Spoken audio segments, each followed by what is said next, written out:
Congress party छोड़कर भाजपा में शामिल हुई जिला पंचायत सदस्य केसर बिसेन और उनके पुत्र आशुतोष बिसेन को लेकर सोशल मीडिया पर एक वीडियो जमकर वायरल है। यह वीडियो नदियों के संरक्षण और रेत को लेकर लगातार आवाज उठाने वाले राजा लिल्हारे ने अपलोड किया है। इस वीडियो को राजा लिल्हारे ने कैप्शन दिया है कि क्या भाजपा नेता केसर बिसेन के बेटे आशुतोष बिसेन कटंगी विधानसभा क्षेत्र से नदियों को खोखला करके रेत की चोरी कर रहे हैं। इस वीडियो के अपलोड होने के बाद सोशल मीडिया के कई प्लेटफॉर्म में यह वीडियो जमकर वायरल हो रहा है, जिस पर अब केसर बिसेन के पुत्र आशुतोष बिसेन, जो अखिल भारतीय ग्राहक पंचायत के जिलाध्यक्ष हैं, उन्होंने संज्ञान लिया है। उन्होंने पलटवार करते हुए राजा लिल्हारे पर सांप का जहर बेचने का आरोप लगा दिया है। ये मामला मेरे संज्ञान में आया कि मेरे खिलाफ कोई इस तरीके का प्रचार सोशल मीडिया के माध्यम से कर रहा है। मैं आपको बताना चाहता हूं कि ये जो व्यक्ति है, सबसे पहली बात, ये है कौन? ये इस तरीके से बड़े लोगों के खिलाफ, जिले के लोकप्रिय लोगों के खिलाफ और प्रशासनिक लोगों के खिलाफ भद्दी भाषा में बातें करता है। पहली बात तो ये कि रेत के कारोबार से मेरा कोई लेना देना नहीं है। मेरे खुद के कॉलेज बिल्डिंग जो भी निर्माणाधीन है, उसमें मैंने 3,000 रुपए ट्राली में हरदोली के युवाओं से रेत खरीदा हूं। तो मैं तो ये चाहता हूं कि भैया हमारे क्षेत्र के लोगों को कम पैसे में रेत मिलना चाहिए, ताकि हमको 3,000 देना पड़े। दूसरे जो लोग बेचारे प्रधानमंत्री आवास का मकान बना रहे हैं, उनको तो 3,000 की रेत ना मिले। दूसरी चीज, इसने जो ठेका लेके रखा है पर्यावरण बचाव का, मैं ये कहना चाहता हूं कि ये गुर्गा है। इसके पीछे कुछ राजनीतिक लोग हैं जो इस जिले के लोकप्रिय प्रतिष्ठित लोगों की छवि खराब करने का इसको ठेका देते हैं कि सोशल मीडिया में तू गालियां बक।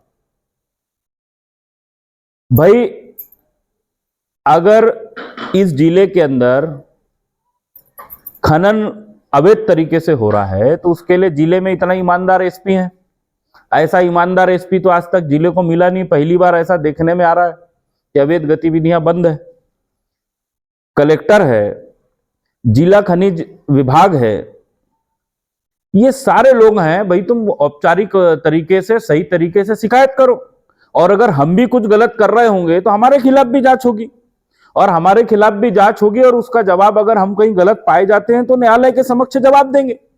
तू कौन होता है भाई सोशल मीडिया के माध्यम से किसी के ऊपर कीचड़ उछालने वाला?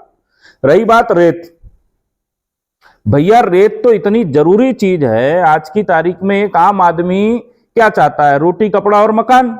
आप जब मकान बनाओगे तो आपको क्या चाहिए? सीमेंट, गिट्टी और रेत। बिना रेत के आपका कंक्रीट तैयार हो ही नहीं सकता।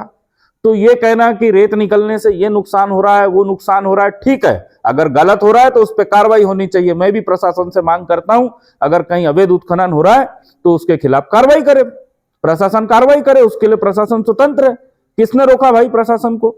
और इनको मेरे भाजपा ज्वाइन करने से दिक्कत है तो मैं आपको बताना चाहता हूं, जब मैं कॉलेज में शैक्षणिक संस्थाओं का संचालन करता हूं, मैं कांग्रेस में भी था, तब इसके जैसे छुड़बैया लोग, मेरे कॉलेज में सीबीआई जांच हुई, बालाघाट और मंडला के नर्सिंग कॉलेजों में। मेरा मंडला का नर्सिंग कॉलेज अनसूटेबल पाया गया, बालाघाट के कॉलेज में कुछ छोटी मोटी खामियां थी, जबकि ऐसी ही खामियां सरकारी कॉलेजों में थी। जैसी रिपोर्ट मेरे कॉलेजों की आई वैसी ही रिपोर्ट सरकारी कॉलेजों की आई, लेकिन वहां मुख्यमंत्री जी ने गलत कॉलेज खोले ऐसा नहीं छापे। वहां पे चूंकि मेरी मम्मी को विधानसभा लड़ना था तो मेरी फोटो छाप के अनलगत इसी टाइप के लोगों ने मेरे ऊपर आरोप लगाए। क्या करूं मैं? व्यवसाय करना बंद कर दूं? क्या करूं बताइए आप? ये तो बहुत नाजायज तरीका है इन लोगों का।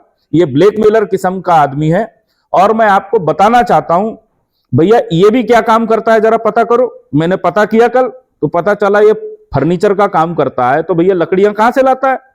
कुछ लोगों ने बताया भैया सांप का जहर बेचता है, सांप पकड़ता है। इसको सांप पकड़ने का क्या अधिकार है? अगर कहीं सांप पाया जाता है तो रेस्क्यू करे, फॉरेस्ट वालों को बताए।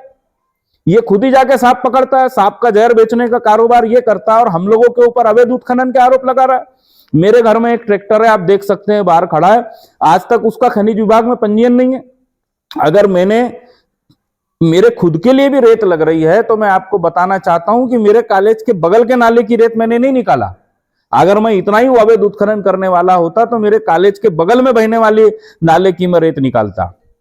तो मैं कहना चाहता हूं, ये जो ऐसे लोग हैं इनके बातों पे ध्यान नहीं देना चाहिए। ये लोग तो क्या है, अपनी लोकप्रियता हासिल करने के लिए कि लोग इनको सुने, तो कभी गौरी शंकर बिसेन को बोल दो, कभी हमारी बहन मौसम के खिलाफ बोल दो, कभी कलेक्टर साहब का नाम लेके बोल दो, कभी एसपी साहब का नाम लेके बोल दो। अरे भैया, कुछ गलत हो रहा है और तुम बड़े जागरूक नागरिक हो तो उचित मंच पे शिकायत करो ना, न्यायालय जाओ, विभाग में, सरकारी विभाग में जाओ, पूरी सरकारी मशीनरी इसके लिए बैठी है। आज मैं कहना चाहता हूं, ये भोरगढ़ में रहता है, पता करो भोरगढ़ में क्यों ये खैरलांजी ब्लॉक में रोज रात में अवैध ट्रैक्टरों से रेत का परिवहन हो रहा है। रोज रात में वहां अवैध परिवहन होता है, वहां के बारे में ये क्यों नहीं बोलता?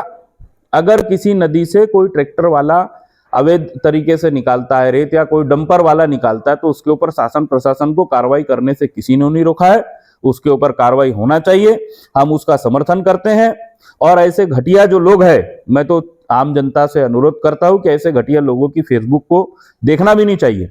एक हमारे एक दो पुराने साथी कांग्रेस पार्टी के हैं जो व्यक्तिगत तौर से मेरे से चिढ़ते हैं, उनका मैं नाम लेके उनको प्रसिद्धि भी नहीं दिलाना चाहता। भैया लिखो, अगर मेरा या मेरी मम्मी का नाम लिखने से तुम्हारी रोजी रोटी चलती है तो तुमको छूट है, और लिखो, उससे कोई फर्क नहीं पड़ने वाला है।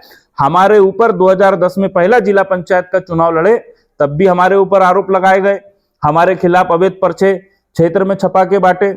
दूसरा जब चुनाव लड़े तब भी हमारे ऊपर झूठा मामला पंजीबद्ध किया गया। तीसरा चुनाव लड़े तब भी कई बात हमारे खिलाफ बोली गई। अभी जब विधानसभा का चुनाव लड़ रहे थे तब भी कई बात हमारे खिलाफ इन लोगों ने झूठी प्रचारित करने का काम करे कि ये जिस दल में उसकी टिकट कट जाए। रही बात पार्टी का आना जाना, तो भैया ऐसा है, जब तक वहां विचार मिल रहे थे उस दल में थे, आज उनसे विचार मिलना बंद हो गए। इनके विचार हमको अच्छे लगे भारतीय जनता पार्टी के, तो हम भारतीय जनता पार्टी में। और मैं पूछना चाहता हूं, अब तुम कांग्रेस और भाजपा की बात कर रहे हो, तो 5 तारीख तक विधानसभा का सत्र था। बालाघाट जिले में भाजपा के तो 2 ही विधायक हैं, कांग्रेस के 4 विधायक हैं। क्यों किसी विधायक ने भैया अवैध रेत उत्खनन के खिलाफ विधानसभा में प्रश्न नहीं उठाया कांग्रेस पार्टी के? अगर इनको लग रहा है भाजपा के लोग अवैध काम कर रहे हैं, तो इन लोगों ने, कांग्रेस के लोगों ने उठाना चाहिए था। तो देखिए, ये खाली पैसे लेकर के लोग